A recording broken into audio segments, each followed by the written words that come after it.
গজুখুড়ো বিরক্ত হয়ে বললেন, বাছাধন নাকি ডাক্তারি ফাইনাল দেবে, কচু দেবে। যার কোনো দিকে এতটুকু নজর নেই সে হবে কিনা ডাক্তার? লোকের ব্যামো সারাবে, তার কারণ আবিষ্কার করবে। ওর নাকের ডগায় আমার ঘাড়ের এই যে কিলোটাক মাংস খ্যাপা দাঁতালো বাদুড়ে খুবলে খেয়ে অবধি ছক ছক করে বেড়াচ্ছে, সেদিকে দৃষ্টি নেই। তার এই বিকট ক্ষতচিহ্নটাও না পড়ল চোখে, না করল বুড়ো খুড়োর ভবিষ্যৎ নিরাপত্তার জন্য এতটুকু দুশ্চিন্তা।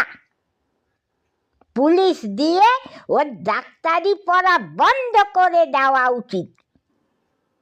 আর তোরাও যদি ভারতের সুযোগ্য নাগরিক হতিস, তাহলে এই দাঁতালো বাঁদুড়ে খাওয়া বুড়োর সামনে অত নিশ্চিন্তে পেঁয়াজ আর মুড়ি মাখা চিবুতিস না।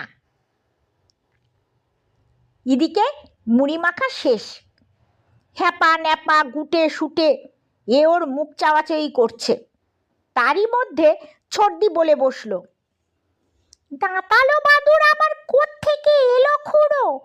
এই তো সেদিন বললে দ্বিতীয় মহাযুদ্ধের শেষের দিকে যখন মিত্রপক্ষের গোলাগুলি বোমা বিস্ফোরণ ফুরিয়ে এসেছিল, তখন তুমি আর দুজন টহলদার কোথাকার এক পরিত্যক্ত গুহায় কতগুলো আলকাতরা মাখানো প্যাকিং কেস বোঝাই সম্ভবত প্রথম মহাযুদ্ধের বাড়তি শ্রাপনেল পেয়েছিলে।